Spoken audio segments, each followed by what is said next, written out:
Arong remains nervous about taking a more solid export course, preferring to focus on its domestic market. However, as I'm sure you will all see and agree, that the Arong product and merchandise in this picture would look good in most retail settings anywhere in the world. Over the last few decades, while BRAC has been focusing on fair trade, large international brands and retailers have been investigating ways to make conventional supply chains more sustainable.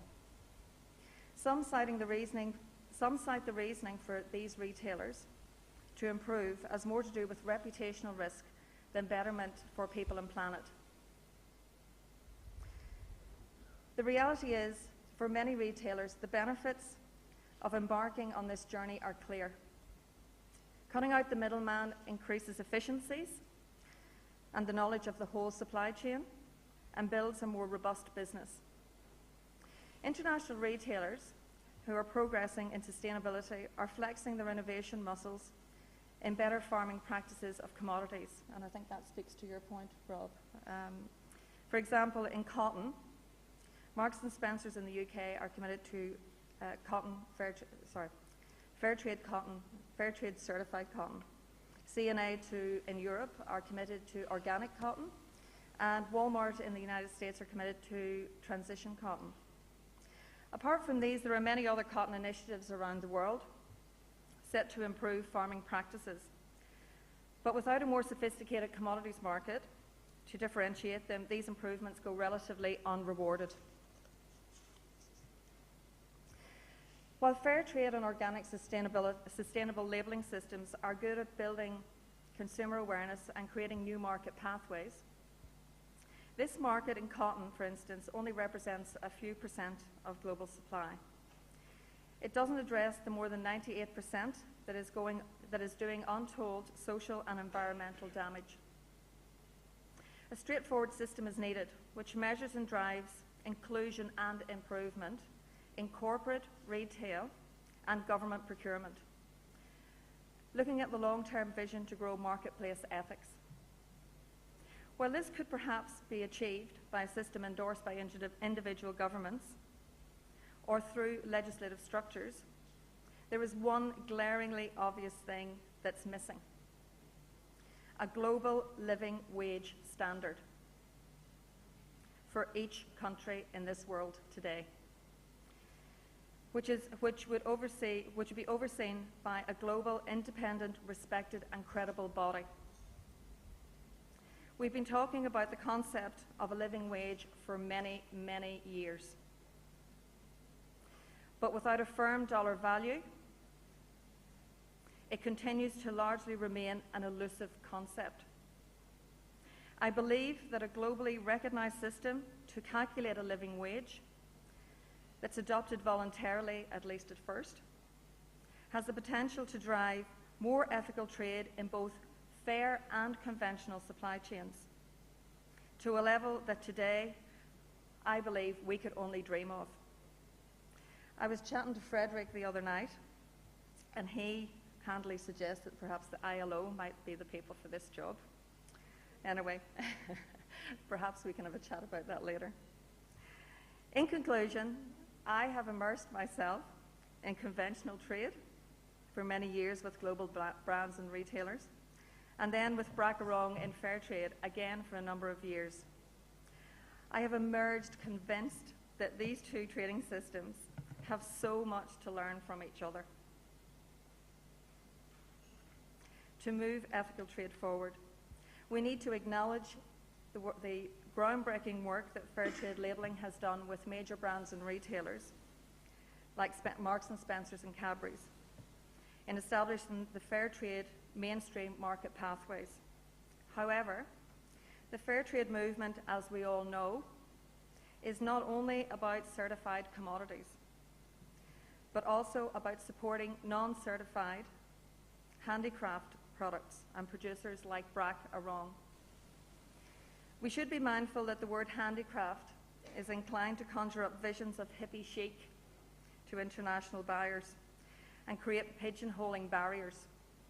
We need to begin to take the learnings from Flo's work, break down these misperceptions, and figure out how we can better build capacity and access to markets for handicraft producers, so they too can be part of this growing, dynamic mainstream market for ethical products. Thank you.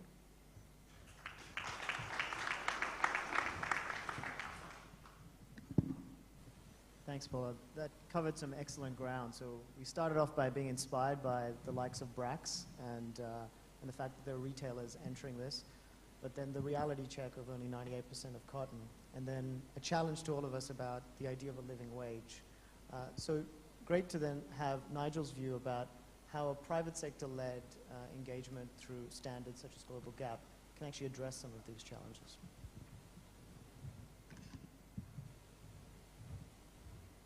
Well, good afternoon, ladies and gentlemen, and thanks very much to ITC for the invitation to come and speak here today. It's so great to see so many of you come to our session. Yeah, we're a little bit different to fair trade in the sense that we do not have a label. We are a business-to-business initiative working with mostly retail private label brands on the premise really that sustainability should not be a niche market, it should be mainstream. And we're here really to talk about innovative business models for sustainable development.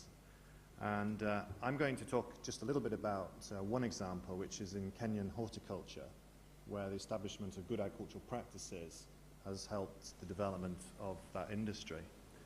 But I'd also like to do one very quick straw poll, because I think what's very crucial in this Kenya case is the way the public sector and the private sector have actually worked together. And I think this is a very good model for the future going forward. So I can gauge a little bit about the audience. Would the people in the private sector, could they just stand up for me, please? So sorry to get you working this afternoon, but it's good exercise after lunch. So thank you. And those who would consider themselves to be in the NGO sector, could they stand up? So we have one or two NGOs. So we're very, very important in terms of reaching out now to get acceptance of standards. And then those who would consider themselves to be in the public sector, I guess would be the remaining people, I suppose, yeah? And the people who haven't stood up, well, I won't really ask what you're doing here. But anyway, you're all very, very welcome, of course. So let me just introduce Global Gap briefly. It's a private sector body that sets voluntary standards for the certification of agricultural products around the globe. And we're a not-for-profit organisation. And our mission is to work on the continuous improvement of good agricultural practices at farm level. And that's basically to ensure confidence in the safe and sustainable production of food for the benefit of consumers. As I say, we do this for retail private labels, not the A brands like Rob was showing, like Cadbury's and so on and so forth, but the brands that you see in your supermarkets every day, the Tesco's, the Sainsbury's, the Metro, the Carrefour, and so on and so forth.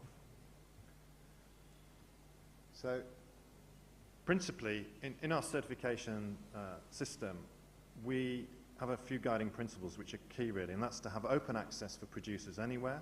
So any producer anywhere in the world who can meet the standards can get the certification, and that we're based on scientific principles. And also in a certification system, what's crucial is what was mentioned earlier, and that's trust. Do we trust this label? Do we trust this certification? And one of the bases of trust, building trust, is the ISO 65 system of certification. And in developing standards, you have to reach out very widely to stakeholders in the public, private, and civil society to make sure the standards reflect the needs of all those stakeholders. And then we work on the basis of not reinventing the wheel. So if there are good agricultural practice standards that exist, for example, in China or Mexico or wherever, that we acknowledge those standards where possible rather than bring something completely different to the system.